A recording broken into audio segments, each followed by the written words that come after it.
समय इस दुनिया का सबसे रहस्यमय विज्ञान, जिसे आज तक सिर्फ एक थ्योरी के जरिए समझाया गया है। लेकिन इस ब्रह्मांड में समय आखिर क्या है और कैसे है, ये कोई नहीं जानता। वैज्ञानिकों की माने तो समय एक सीक्वेंस ऑफ इवेंट है, एक साइकिल की तरह जो चलता रहता है। यानी एक सिस्टमेटिक ऑर्डर में जो हो रहे सारे कामों को हम समय कहते हैं। पर यह थोड़ा सा अधूरा लगता है जब हम समय को दर्शाते हैं। समय एक ऐसा सवाल जो सुनने में तो रोज़मर्रा के जीवन में कोई प्रभाव नहीं डालता, लेकिन जब कोई इसे समझने की कोशिश करता है तो उसका दिमाग चकरा जाता है। क्योंकि समय की बात हो और उसमें गति भाग ना ले, ऐसा हो नहीं सकता। स्पीड भी समय में अपना बहुत बड़ा योगदान देती है, क्योंकि अगर समय है तो स्पीड है, और अगर समय को समझना है या समय को पीछे करना है तो हमें स्पीड यानी गति का सहारा लेना होगा। लेकिन आखिरकार ये समय किस खेत की मूली है कि जब बात इस पे आती है तो बड़े बड़े वैज्ञानिक भी हाथ खड़े कर देते हैं।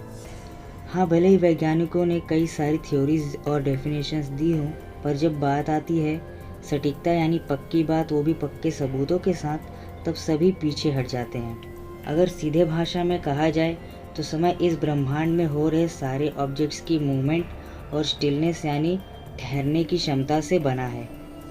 मतलब अगर कोई चीज़ मूव हो रही है तो कब तक हो रही है, और अगर कोई चीज़ स्टिल है यानी रुकी हुई है तो कब तक रुकी हुई है। और ये जो कब सवाल है, यही समय को दर्शाता है, पर सटीक उत्तर किसी के पास नहीं है। लेकिन अगर हम मैथमेटिकली जाएं और थोड़ी मदद विज्ञान की भी लें तो हमें ये पता चलता है कि टाइम एक फोर्थ डायमेंशन हो सकता है।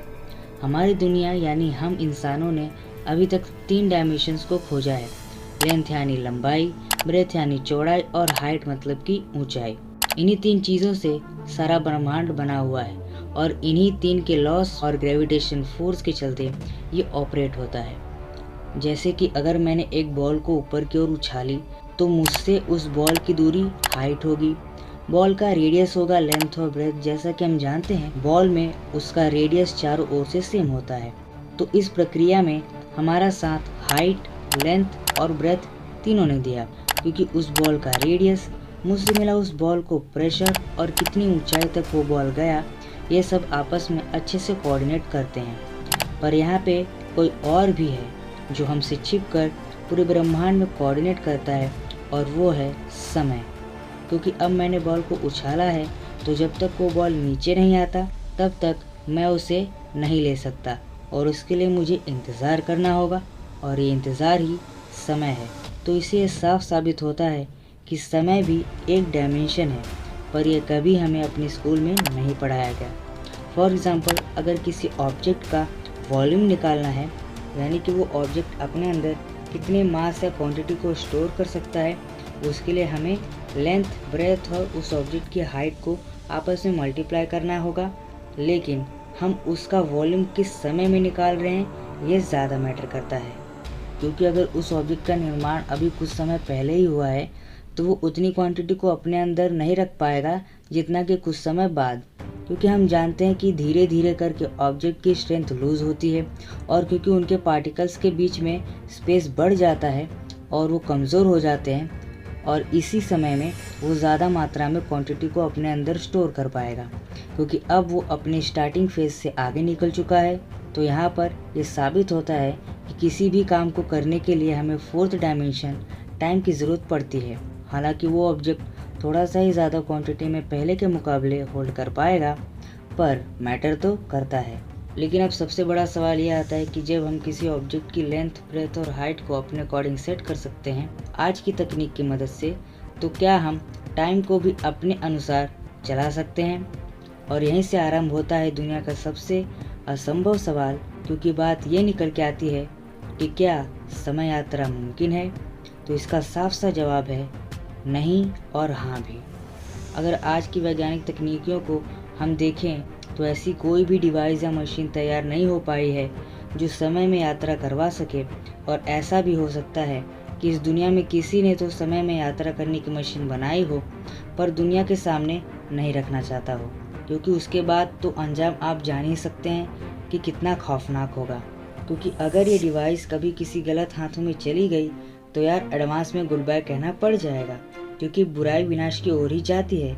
लेकिन ये तो सिर्फ एक अनुमान है, लेकिन अगर ऐसा सच में हुआ तो तबाही मच जाएगी। तो अब मेरे कुछ दोस्त पूछेंगे कि अगर समय यात्रा पॉसिबल नहीं है तो उन पे मूवीज़ कैसे बनी। तो मैं बता दूं, वो मूवीज़ असल रियलिटी पे बेस्ड हैं, पर उसे हकीकत बनाने के लिए हमारे पास इतने संसाधन नहीं हैं, और जिस हिसाब से हम पृथ्वी पर मौजूद रिसोर्सेज को आंख बंद करके बर्बाद करते जा रहे हैं, उसे देख के लगता है कि ये सपना शायद सपना ही रह जाएगा। पर फिर भी कुछ थ्योरीज और स्टडीज़ के मुताबिक ये सच में संभव है। अगर आपने एवेंजर्स की एंड गेम वाली मूवी देखी होगी तो उस मूवी में इतना ही कॉन्सेप्ट था कि अगर हम एकदम छोटे होकर क्वांटम रियल में चले जाते हैं तो वहाँ पे समय अलग गति से चलता है। अब ऐसा इसलिए कि जिस ग्रह के स्टार का जितना ज़्यादा मास होगा उस ग्रह पे समय उतनी तीव्र गति से चलेगा, क्योंकि ज़्यादा मास ऑफ स्टार से ज़्यादा ग्रेविटी रिलीज होगी और ज़्यादा ग्रेविटी के चलते वो प्लेनेट और भी तेज़ी से घूमेगा और वहाँ पे समय जल्दी पूरा होगा। लेकिन क्वांटम रियल में लो मास ऑफ ऑब्जेक्ट होने के कारण टाइम स्लो चलता है, और अगर हम वहाँ से एस्केप होके किसी और रियल में पहुँच जाते हैं तो समय यात्रा संभव है। और एक मूवी है साउथ की टाइम स्टोरी, और उसमें हम हीरो को एक घड़ी के चलते पास्ट, पास और फ्यूचर में जाते देख सकते हैं, जो कि काफ़ी फैसिनेटिंग था। लेकिन अगर देखा जाए तो हम हर रोज़ टाइम ट्रैवल करते हैं, क्योंकि मैंने आपसे पहले भी कहा था कि समय यात्रा आज की डेट में पॉसिबल नहीं है, और है तो कैसे है, चले जानते हैं। फॉर एग्ज़ाम्पल, आप अपने घर से निकलते हैं अपने ऑफिस के लिए, जो कि आपके घर से 1 किलोमीटर की दूरी पर है, और वहाँ पे जाने के लिए आपको कम से कम 20 या 15 मिनट लगते हैं। सो अगर आप अपनी कार से जाते हैं तब आपको सिर्फ 2 या 3 मिनट लगते हैं इंक्लूडिंग ट्रैफिक सिग्नल्स। सो यहाँ पे पैदल आपको 15 से 20 मिनट लगते थे, लेकिन अब आपने समय से पहले सिर्फ 2 या 3 मिनट के अंदर अपनी मंजिल तक पहुँच गए। तो उसी तरह हमें भी एक डिवाइस चाहिए जो हमारी नॉर्मल स्पीड को बूस्ट कर हमें समय से परे ले जाके समय यात्रा पॉसिबल कराए। खैर, ये कार वाला एग्जाम्पल टाइम ट्रैवल का एक छोटा सा ही पार्ट था, लेकिन अब यहाँ तक आ गए हैं तो चलिए जानते हैं कि आखिर समय को मापा कैसे जाता है, यानी हम समय को मेजर कैसे करते हैं। अब आप यहाँ पे कहोगे कि हम तो समय को घड़ी के अकॉर्डिंग ही मेजर करते आए हैं और अपने कामों को अंजाम भी देते हैं, लेकिन नहीं, ऐसा नहीं है। समय को मापने के लिए कई सारे तरीके हैं, और उनमें से हम सभी का फेवरेट है सैंड आवर ग्लास। ये काफ़ी पुराना मॉडल है और काफ़ी सही भी, क्योंकि पुराने ज़माने में भी बहुत ही सटीकता से इसे डिज़ाइन किया गया था, और बालू का आखिरी दाना गिरते ही कुछ ही समय में दिन ढल जाता था, क्योंकि ज़्यादातर ये ग्लास पूरे दिन के लिए ही इस्तेमाल होते थे, और आज भी इनका बहुत जगहों पे क्रेज़ कायम है। इसके बाद आता है हमारा सन डायल, जो कि धूप की किरणों की वजह से शैडो फॉर्म करता है और समय के सर्कल को पूरा करता है, और ये दिन और रात को टोटल 8 भागों में यानी 8 प्रहर में विभाजित करता है। 4 दिन और 4 रात के, और एक प्रहर में 3 घंटे होते हैं, और बाकी आप खुद ही जोड़ लीजिए।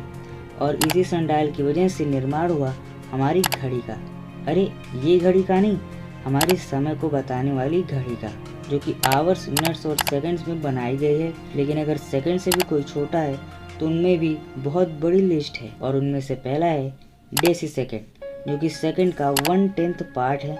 मतलब अगर हम सेकंड को 10 से डिवाइड करते हैं तो जो हमें मिलेगा वो होगा डेसी सेकंड। सो इसलिए समय इतना कॉम्प्लिकेटेड है, क्योंकि अगर छोटी सी भी गलती हुई तो समय का पासा ज़रूर पलटेगा। तो आप समझ ही गए होंगे कि समय हमारे लिए कितना मायने रखता है। खैर, आप मुझे कमेंट में लिख के ज़रूर बताइएगा कि आप अपने टाइम को कैसे मैनेज करते हैं। आइंस्टाइन के अनुसार टाइम की डेफिनेशन कुछ इस तरह से है, time is relative, in another words the rate at which time passes depends on your frame of reference. इसका मतलब है कि समय हमारे किए हुए कामों के साथ चलता है, फिर चाहे वो मोशन हो या फिर स्टिलनेस। और न्यूटन के अनुसार टाइम कुछ ऐसा है, absolute time exist independently of any perceiver and progresses at a consistent phase through out the universe. इसका सिंपल भाषा में मतलब है, जो चेंजेस हमारे आसपास हो रहे हैं वहीं समय एग्जिस्ट करता है, लेकिन ये भी सटीक तरह से समय को नहीं बता पाते। सिंपली कहा जाए तो समय एक वन टाइम एक्शन प्रोसेस है जो एक कांस्टेंट स्पीड से चलता है, पर कभी कभी हमें ऐसा लगता है कि समय बहुत तेज़ हो गया है और कभी कभी तो ऐसा भी लगता है कि मानो समय रुक सा गया हो। और ऐसा इसलिए हमारे साथ होता है क्योंकि हमारे दिमाग अपने ही अंदर कई सारे इल्यूजन्स को पैदा कर देता है और इसी कारण हम टाइम की स्पीड को अलग महसूस कर पाते हैं। पर देखा जाए तो समय एक ऐसी सच्चाई है जो सिर्फ एक ही बार आती है, बिल्कुल वन टाइम पासवर्ड की तरह। हम ना तो उसे रिक्रिएट कर सकते हैं और ना ही हम उसे रोक सकते हैं। फिलहाल अगर देखा जाए तो जब हम समय यात्रा करते हैं तब हम एक यूनिवर्स से दूसरे यूनिवर्स में पहुंच जाते हैं जहां समय पीछे चल रहा होता है। जैसे एक फैक्ट्री में एक ही प्रोडक्ट के कई सारे बॉक्सेस बनाए जाते हैं और जो पहले बनता है और जो बाद में बनता है उन बॉक्सेस के ख़राब होने का टाइम अलग होता है। वैसे ही जब हम समय यात्रा करते हैं तब हम अपने पैरेलल यूनिवर्स के पीछे चल रहे समय में पहुंच जाते हैं और उसमें किया हुआ कोई भी चेंज हमारी टाइमलाइन में कोई भी प्रभाव नहीं डालेगा, क्योंकि हमारी यूनिवर्स में वो बीता हुआ कल है और पास्ट के टाइम के लिए हम आने वाला भविष्य। तो किए हुए बदलाव केवल उसी ब्रह्मांड के लिए होंगे, ना कि हमारे लिए। वैसे अगर समय एक ऐसा पल है जो केवल एक ही बार आता है तो हमें उसका यूज़ करके सभी चीज़ों को टाइम से कर लेना चाहिए। बाय द वे, मैं थोड़े आलसी टाइप का हूँ पर फिर भी टाइम मैनेजमेंट तो कर ही लेता हूँ। और इस ब्रह्मांड में ऐसी कई सारी मैथमेटिकल थ्योरी हैं जो समझना नामुमकिन सा लगता है, पर हर चीज़ पॉसिबल है अगर हम थोड़ा सा दिमाग लगाएं और सब्र रखें, यानी समय पर विश्वास। वैसे कभी कभी हमें ऐसा लगता है कि हम इस जगह पे पहले ही आ चुके हैं, या तो हम इस काम को पहले भी कर चुके हैं और फिर से कर रहे हैं। अब ऐसा बस हमारे दिमाग का खेल है और पैरेलल यूनिवर्स से मिलने वाले सिग्नल का। खैर, आज की इस वीडियो को हम यहीं पर एंड करते हैं। मैं जल्दी मिलूंगा आपको एक नई वीडियो और नए कॉन्सेप्ट के साथ। तब तक के लिए जय हिंद, वंदे मातरम।